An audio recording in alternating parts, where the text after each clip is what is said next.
अस्सलाम वालेकुम रहमतुल्लाह। मैं शम्स तबरेज़ कासमी और आप देख रहे हैं मिल्लत टाइम्स। मुसलमानों के एक तबका में पिछले कई दिनों से मौलाना सैयद अरशद मदनी के एक इंटरव्यू पर बहस हो रही है, चर्चा हो रही है। ये इंटरव्यू मौलाना का सुदर्शन चैनल को दिया गया है। इस मामले पर मुझसे भी कई लोगों ने रिक्वेस्ट की, कमेंट किया, पर्सनल फ़ोन करके कहा, मैसेज भी किया कि मिल्लत टाइम्स का यानी खुद आपका एक तज्ज़िया आना चाहिए, एक वीडियो आपको बनानी चाहिए। मैं इस मामले से गुरेज कर रहा था। मैंने सिर्फ एक ट्वीट कर दिया था, उसी पर हंगामा बरपा हो गया। कई लोग हमारे नाराज़ हो गए, उन्हें लगा कि शम्स तबरेज़ साहब ने ऐसा कह दिया है। कई मरतब ऐसा हो जाता है जब अक़ीदत बहुत ज़्यादा हो जाती है तो लोग सच सुनना भी जल्दी गवारा नहीं करते हैं। बहरहाल मैंने अपने ट्वीट में सिर्फ ये कह दिया था कि सुदर्शन न्यूज़ चैनल का जो मालिक है और चीफ़ एडिटर सुरेश चौहान के वो एक दहशत गर्द शख्स है, वो एक आतंकवादी है, वो गुस्ताख रसूल है। उसने मुसलमानों को हमेशा बदनाम किया है, मुसलमानों के ख़िलाफ़ झूठी रिपोर्टिंग करना उसकी पहचान है, इसी से उसकी दुकान चलती है।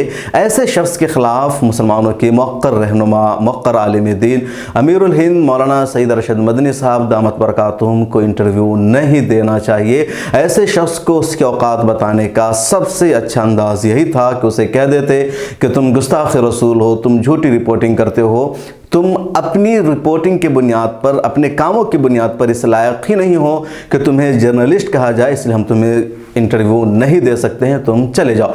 लेकिन मौलाना सैयद अरशद मदनी साहब के घर पर जब वो बंदा पहुंचता है तो मौलाना सैयद अरशद मदनी साहब उसे इंटरव्यू देते हैं। ये बात सच है, जैसा कि मौलाना कह रहे हैं कि पहले से उसने टाइम नहीं लिया था, फ़ौरन पहुँचा। तो एक हुस्न अखलाक का मुजाहरा करते हुए मौलाना ऐसा किया। बहरहाल अलग अलग राय है। इस वीडियो में हम बातचीत करेंगे कि मौलाना सैयद अरशद मदनी का इंटरव्यू कैसा रहा, मौलाना सैयद अरशद मदनी ने क्या तमाम सवालों के जवाब दिए, क्या सच वही है कि मौलाना ने उस गुस्ताख रसूल को मुदल्लल और मुस्कित जवाब दिया, उसे खामोश किया, उसे जलील व खार किया, या फिर सच ये भी है कि मौलाना को जिस तरह जवाब देना चाहिए था नहीं दिया। सोशल मीडिया पर और ख़ास तौर पर जब हम बात करते हैं सोशल मीडिया की तो व्हाट्सएप पर बहुत ज़्यादा अलग अलग टाइप के तबसरे आ रहे हैं, तज्ज़िए आ रहे हैं। लोग लिख रहे हैं कि मौलाना ने शानदार इंटरव्यू दिया, तमाम सवालों का जवाब दिया, इंटरव्यू दे करके शानदार कारनामा अंजाम दिया। कुछ लोग ये कह रहे हैं कि मौलाना को उसे इंटरव्यू नहीं देना चाहिए था, ये अलग मसला है, इस पर तो सब लोग एग्री करते हैं। उसके अलावा ये भी कि मौलाना ने तमाम सवालों का जवाब नहीं दिया जिस तरह देना चाहिए था। इस वीडियो में तफसील से हम बातचीत करने जा रहे हैं, मुकम्मल सुनिएगा, उसके बाद ही कुछ फैसला कीजिएगा, कमेंट लिखिएगा। मुकम्मल सुनने से पहले बीच में कोई राय कायम मत कीजिएगा। सुदर्शन न्यूज़ चैनल का मालिक सुरेश चौहान के इसकी कोशिश ये होती है कि जितने बड़े बड़े मुस्लिम स्कॉलर्स, उलमा, सियासतदान हैं, उन सब से हम मिले, उन सब का इंटरव्यू करें और उन सबको अपने जाल में फंसाएं। हमारे जो सवाल है उनसे पूछें और हम अपनी कम्युनिटी को दिखाएं कि हमने बेबाकी के साथ उनका इंटरव्यू किया, सारे मुद्दे हमने उठाए, तमाम सवाल पूछ लिया और कोई जवाब नहीं दे सका। और हर किसी से कोशिश करता है लेकिन ज़्यादातर लोगों तक उसे कामयाबी नहीं मिल पाती है पहुँचने में। अक्सर लोग इनकार कर देते हैं, सख्ती से मना कर देते हैं, कुछ लोग उसे इंटरव्यू दे देते। अब तक जिन अहम रहनुमाओं ने उसे इंटरव्यू दिया है उसके चलते चलते के प्रोग्राम में उसमें आज़म खान, अबू आसिम आज़मी, मौलाना महमूद मदनी वगैरह का नाम आता है। आज़म खान का इंटरव्यू हमेशा चर्चे में रहता है क्योंकि आज़म खान ने उसे पानी पिला दिया और जो मकसद लेकर गया था उसका उल्टा उससे सामना करना पड़ा। अब इधर जो मौलाना अरशद मदनी का इंटरव्यू हुआ है इस पर बहस हो रही है। मौलाना अरशद मदनी से उसने इंटरव्यू में तकरीबन तमाम अहम सवालात पूछ दिए हैं। 50 मिनट का इंटरव्यू है, अगर अभी तक आपने नहीं सुना है तो सुन लीजिएगा।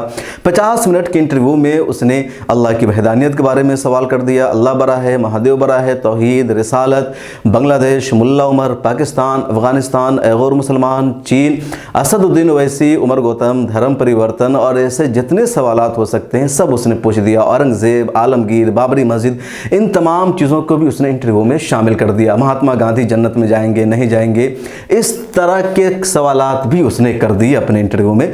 मौलाना सैयद अरशद मदनी ने हर मुमकिन कोशिश की उसको खामोश करने की, उसके जाल में न फंसने की, उसको किसी तरह कोई ऐसा जवाब न देने की जिसको मुद्दा बना ले, और ये सही है। मौलाना सैयद अरशद मदनी ने अपने पूरे इंटरव्यू में तो कोशिश की है कि उसके चक्रव्यूह में वो ना फंसे, उसके जाल में ना फंसे, उसको कोई ऐसा मुद्दा ना दे दे जिसको वो छाल सके। लेकिन इस बीच में भी उसने शरारत की। शरारत क्या की कि जब मौलाना सैयद अरशद मदनी इंटरव्यू दे रहे थे तो इंटरव्यू के दौरान अजान होने लगती है और मौलाना सैयद अरशद मदनी बोलते हैं कि अजान हो रही, इंटरव्यू को ख़त्म करो, लेकिन वो बंदा इंटरव्यू को जारी रखता है। अजान के वक्त रुक जाना मुस्तहब है, ना रुके फिर भी चल सकता है। अब उस बंदे ने शरारत क्या की कि जब इंटरव्यू को लाइव ब्रॉडकास्ट कर रहा था तो उसने वहाँ पर लिख दिया कि अजान के वक्त भाषण रोकने वाले देखो। देवबंद में मौलाना सैयद अरशद मदनी का इंटरव्यू चलता रहा, अजान होती रही, नमाज के वक्त निकल गया और मौलाना का इंटरव्यू नहीं रोका, चलता रहा। यानी उसने एक तरह से मुद्दा बनाया राहुल गांधी और दूसरे अपोजिशन के लीडरों को घेरने की। हालांकि खुद नरेंद्र मोदी भी अजान के वक्त अपनी रैलियों में रुक जाते हैं। तो इस तरह उसने एक मुद्दा बनाने की कोशिश की और एक तरीके से बदनाम करने की कोशिश की। इसी को मैंने ट्वीट पर भी लिख दिया कि उसने शरारत की है, तो आजकल लोगों ने उसका उल्टा ही मतलब समझ लिया। इसलिए लोगों का पढ़ना और गौर करना भी बहुत ज़्यादा ज़रूरी हो जाता है। बहरहाल हम बात कर रहे हैं इंटरव्यू पर। इंटरव्यू पर मौलाना ने हर सवाल का जवाब देने की कोशिश की, लेकिन कई चीज़ें ऐसी थी जिस पर मौलाना खुलकर बात नहीं कर सके या उस पर उन्होंने खामोशी रहना बेहतर समझा। सबसे अहम मुद्दा जो अल्लाह की वहदानियत के सिलसिले में था, अल्लाह बड़ा है, महादेव बड़ा है, मौलाना साबित करने की कोशिश की कि अल्लाह बड़ा है। आखिर में बहस लंबी होने लगी। मौलाना कहा कि इस मुद्दे पर हम ज़्यादा लंबी बहस नहीं करना चाहते हैं, आप इसे यहीं पर छोड़ दीजिए। इसके अलावा और चीज़ें आए, कॉमन सिविल कोड की, असदुद्दीन ओवैसी के मामले की, उमर गौतम की, इन सब पर मौलाना ने बहुत स्ट्रॉन्ग जवाब दिया और उसको खामोश किया, कुछ मौका नहीं दिया। जब बात आई बाबर की तो मौलाना अरशद मदनी साहब ने इतना कहकर छोड़ दिया कि हमारा मामला नहीं है, बाबर जाने, हम बाबर के वंशज नहीं हैं, हम सिर्फ अल्लाह रसूल को मानते हैं। इसके अलावा औरंगज़ेब की बात आई, मौलाना ये भी कहकर छोड़ दिया कि औरंगज़ेब का मामला है, हम इसका जवाब नहीं दे सकते हैं। मुझे लगता है कि भारत में जो मुसलमानों को टारगेट किया जाता है, जो आरएसएस की मंशा है, वो यही सब है कि वो मुस्लिम हुक्मरानों को दिन रात बदनाम करते हैं। वो कहते हैं औरंगज़ेब ने मंदिर तोड़ा, वो कहते हैं कि बाबर ने मंदिर तोड़कर मस्जिद बनाई। और जब अगर इन सब के सवालात का हम जवाब नहीं देते हैं, बाबरी मस्जिद के मामले पर अगर ये कहकर गुजर जाते हैं कि सुप्रीम कोर्ट का फैसला सही है और जो कुछ हुआ सही हुआ, मुकम्मल तौर पर एग्री करते हैं, तो मुझे लगता है कि आरएसएस के मौक़िफ़ की आप तायद कर रहे हैं। सच्चाई क्या है वो बताना ज़रूरी है। वो लोग यही चाहते हैं कि इन मसलों पर आप न बोले। मुस्लिम हुक्मरान बाबर औरंगज़ेब पर जो इल्ज़ाम लगाए जाते हैं वो सिरे से गलत है और उनका दिफा करना भारत के मुसलमानों की, सेकुलर अवाम की, तारीख़ जानने वाले लोगों की ज़िम्मेदारी है कि बताए बाबर की रियलिटी क्या थी, औरंगज़ेब की रियलिटी क्या थी, और जो लोग बता रहे हैं वो गलत है। जब उन पर सवाल उठाया गया और पूछा गया तो मौलाना ने कहकर गुजरने की कोशिश की। मुझे लगता है कि उसे सही जवाब देना चाहिए था। बाबरी मस्जिद का मामला, सुप्रीम कोर्ट का फैसला अपनी जगह के बाबरी मस्जिद की जगह पर राम मंदिर की तामीर होगी, मस्जिद के लिए दूसरी जगह दी गई। लेकिन सुप्रीम कोर्ट ने अपने फैसले में यह भी साबित कर दिया है कि बाबरी मस्जिद किसी मंदिर को तोड़कर नहीं बनाई गई थी। बाबरी मस्जिद शुरू से बाबरी मस्जिद है और बाबर ने यहाँ के लोगों ने यहाँ मस्जिद की तामीर की थी। जो हिंदू फरीक के बाबरी मस्जिद को लेकर दावे थे, सारे दावे गलत साबित हुए थे कोर्ट में, और सिर्फ आस्था की बुनियाद पर या किस तरह के दबाव में उनके हक में फैसला दिया गया था, ये बात कहनी जरूरी थी। सुप्रीम कोर्ट का एहतराम जरूरी है, सुप्रीम कोर्ट का फैसला भी मान लिया जाता है, लेकिन इसके बावजूद सुप्रीम कोर्ट के जजमेंट पर, फैसला पर तबसरा करने का बुनियादी हक हासिल है। और यह कहना देश के खिलाफ नहीं है, अदालत की तौहीन नहीं, और ऐसा कहना चाहिए था, लेकिन यह सब नहीं कहा गया।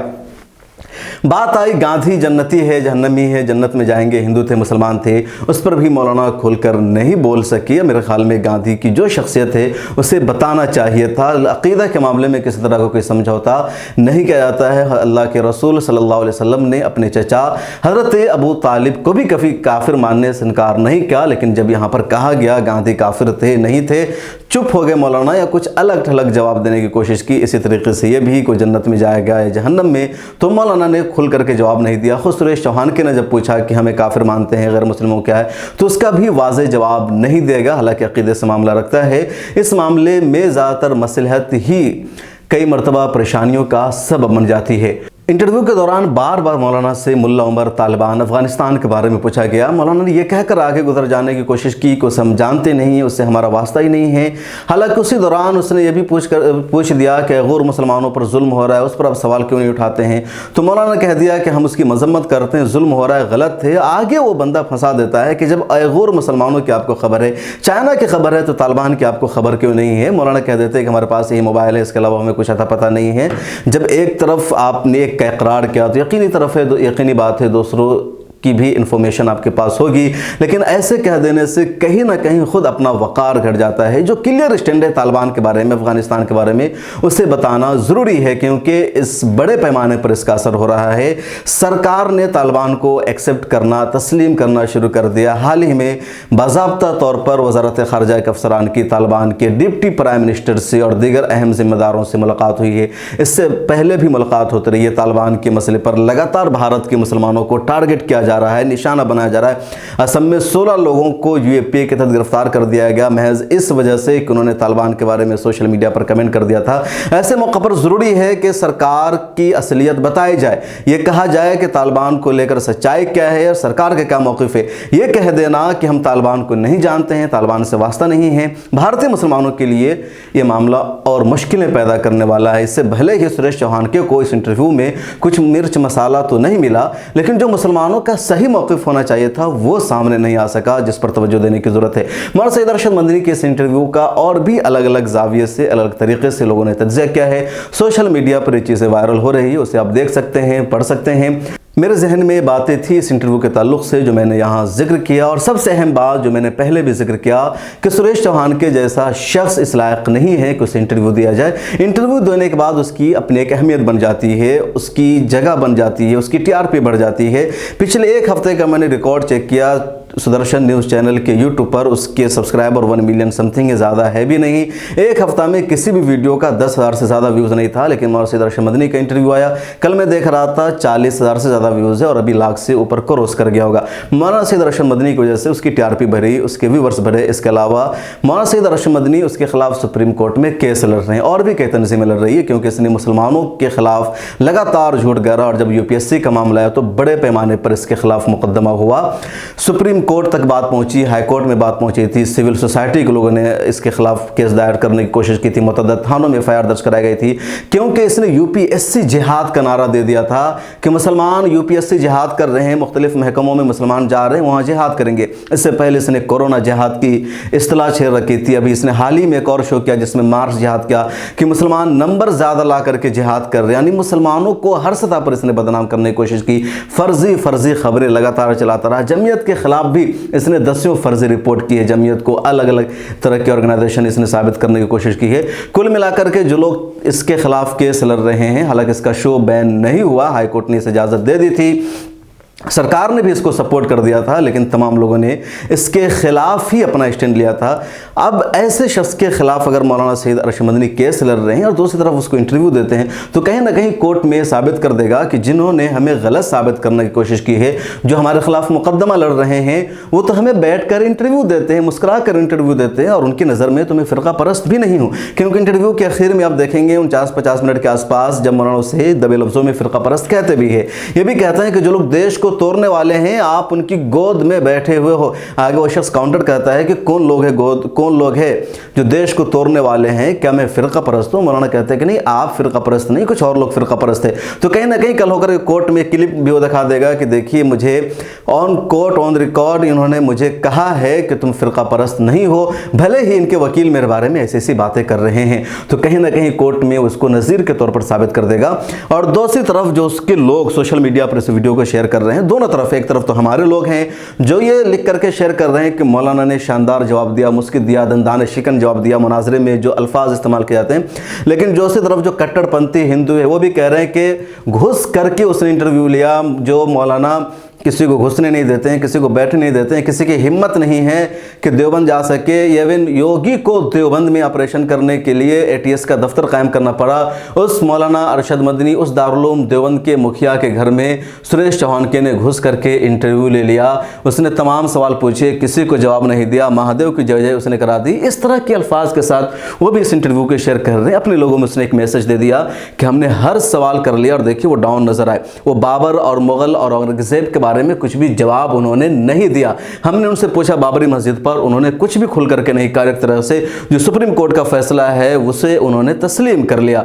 और भी सारे मामलों में वही कहेगा, देखिए वो डर के मारे उन्होंने तालिबान पर खुल करके सपोर्ट नहीं किया, उनके दिल में कुछ है, जुबान पर कुछ है। बार बार वो शख्स लिखता है कि तालिबान का उस्ताद, मुल्ला उमर का उस्ताद और मौलाना इस पर कुछ नहीं बोल रहे हैं। तो पूरे इंटरव्यू का अगर तज्जिया करें आप 1 से 2 जुमले में, तो निकल कर सामने आएगा कि मौलाना सईद अरशद मदनी इस इंटरव्यू में सिर्फ दिफा कर रहे हैं, अटैक नहीं कर रहे हैं। इस इंटरव्यू में सिर्फ खुद फंसना नहीं चाहते हैं, लेकिन उसको फंसाने की कोशिश नहीं कर रहे हैं। इस इंटरव्यू में मौलाना सईद अरशद मदनी सिर्फ ये चाह रहे हैं कि किसी तरीके से इंटरव्यू बंद हो जाए और वो जो जवाब पहुंचना चाहिए था आरएसएस के लोगों तक, हिंदुओं तक या आवाम तक, इस इंटरव्यू के ज़रिए वो जवाब उन्हें नहीं दे पा रहे हैं। क्योंकि अगर हम मुसलमान हैं, भारत में रहते हैं, सेकुलर आवाम हैं, तो हमारी जिम्मेदारी है बाबर पर उठने वाले सवालों का जवाब देना। हमारी रिस्पॉन्सिबिलिटी है। जो लोग औरंगज़ेब की शबी को दागदार करते हैं उन्हें सच्चाई बताना हमारी जिम्मेदारी है। जो लोग दावा करते हैं कि बाबरी मस्जिद मंदिर की जगह बनाई गई थी, उनके झूठ का पर्दाफाश करना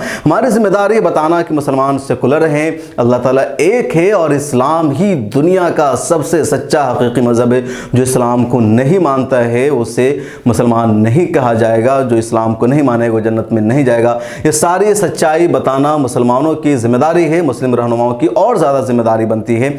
और जब सच्चाई नहीं बताएंगे, आपसे सारे क्वेश्चन किए जाएंगे और आप इससे दरगुजर कर जाएंगे, इससे न मालूम होने का कह करके बहाना कर लेंगे, तो फिर उनके जहन में सवाल रहेगा और कहेंगे कि हमारे सवालों का उन्होंने जो जवाब होना चाहिए था नहीं दिया। इसका मतलब वो हमारे मौक़िफ़ को तस्लीम करते हैं।